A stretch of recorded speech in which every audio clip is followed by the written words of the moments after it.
नमस्कार दोस्तों, फिर लौटा एक नए वीडियो के साथ। हालांकि अपन ने पार्ट 1 और पार्ट 2 का डिस्कशन कर लिया है और देख लेते हैं वो पार्ट 1 और पार्ट 2 में क्या था। पार्ट 1 में NSE, BSE, stock broker, demat account और इंडाइसेस। पार्ट 1 में अपन ने इन पांचों के बारे में जाना था और समझा था। अब देख लेते हैं पार्ट 2 में क्या था। पार्ट 2 में holding period, intraday delivery, bull and bear, third में सीवी और डिविडेंड। अगर आपने पार्ट 1 और पार्ट 2 नहीं देखा है दोस्तों, तो इस वीडियो के डिस्क्रिप्शन में वो दोनों की लिंक में शेयर कर दूंगा, तो जाके चेकआउट कर लीजिएगा। अब देखते हैं पार्ट 3। पार्ट 3 में market order, limit order, market capitalisation, volatility, large cap, mid cap and small cap और आईपीओ। चलिए देखते हैं मार्केट ऑर्डर और लिमिट ऑर्डर। इसको मैं एग्जाम्पल से समझाऊंगा दोस्तों कि मार्केट ऑर्डर होता क्या है और लिमिट ऑर्डर क्या होता है। एग्जाम्पल के लिए मैं कोई सी भी कंपनी ले लेता हूँ समझाने के लिए। जैसे कि मैंने ले ली यहाँ पे यस बैंक कंपनी ले लिया और यस बैंक की करंट वैल्यू क्या चली, 15 रुपये 80 पैसे, 85 पैसे समथिंग चल रही है। अब मैं बताता हूँ आपको मार्केट ऑर्डर। जैसे मैंने 2 शेयर खरीदे हैं, तो ये अगर मैं यहाँ से बाय कर दूंगा तो 15 रुपये 85 पैसे में क्या हो जाएगा, ये शेयर बाय हो जाएंगे 2। अगर मैं इसमें लिमिट लगा दूं कि मेरे को 14 रुपये में चाहिए, तो है ना, यहाँ पे बाय कर देता हूँ और यहाँ पे डन कर देता हूँ। अपन ने क्या कर दिया है कि लिमिट एक लगा दी है कि मार्केट अगर 14 रुपये में आ गया तो ये अपना शेयर अपने पास आ जाएगा, और है ना नहीं आया तो है ना वो जो भी अपन ने ऑर्डर किया है वो प्लेस नहीं हो पाएगा। तो इसी को बोलते हैं मार्केट ऑर्डर और लिमिट ऑर्डर।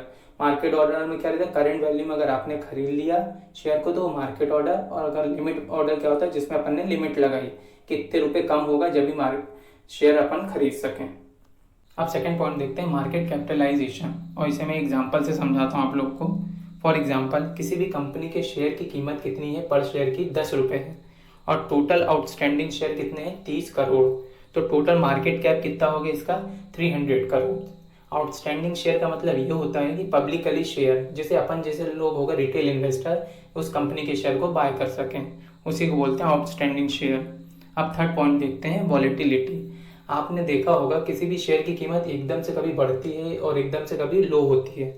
अगर एकदम से बढ़ रही है उस शेयर की कीमत तो उसमें हाई वॉलेटिलिटी रहती है, और उसी का अपोजिट अगर उस शेयर की कीमत डाउन हो रही है तो उसमें लो वॉलेटिलिटी रहती है, उसी को बोलते हैं वॉलेटिलिटी। अब देखते हैं fourth point, large cap, mid cap and small cap.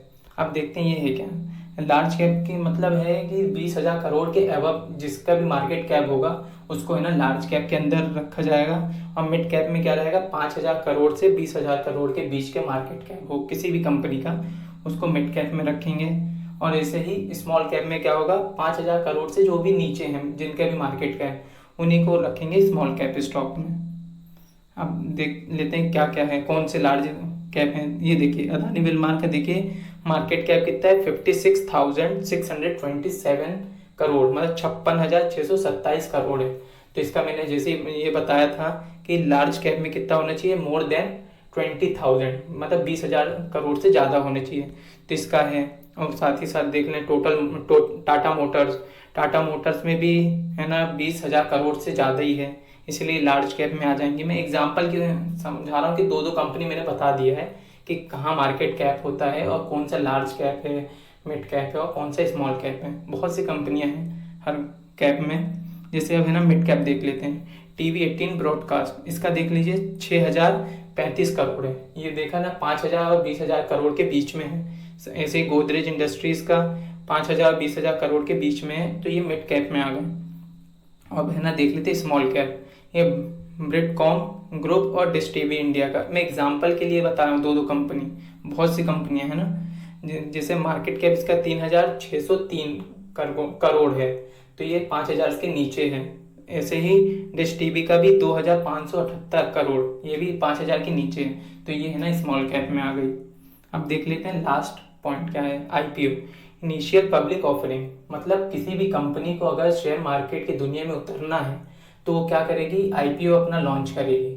मतलब आईपीओ मतलब क्या होता है, उसको वो चाहिए, फंड चाहिए, फंड रेज करने के लिए आईपीओ लॉन्च करती है। इसमें क्या रहता है कि उस कंपनी को क्या चाहिए, फंड चाहिए, अपना अपना जो भी प्रॉफिट को बढ़ाना या अपनी कंपनी को आगे बढ़ाने के लिए, आगे इन्वेस्टमेंट करने के लिए उसको क्या चाहिए रहता है, फंड रेज करना रहता है। इसीलिए कभी भी शेयर मार्केट में कोई सी भी नई कंपनी उतरती है तो अपना आईपीओ लॉन्च करती है, उसके बाद ही फंड रेज होते हैं, रिटेल इन्वेस्टर उसको बाय करते हैं, अप्लाई करेंगे फिर बाय होगा, ये सब होता है।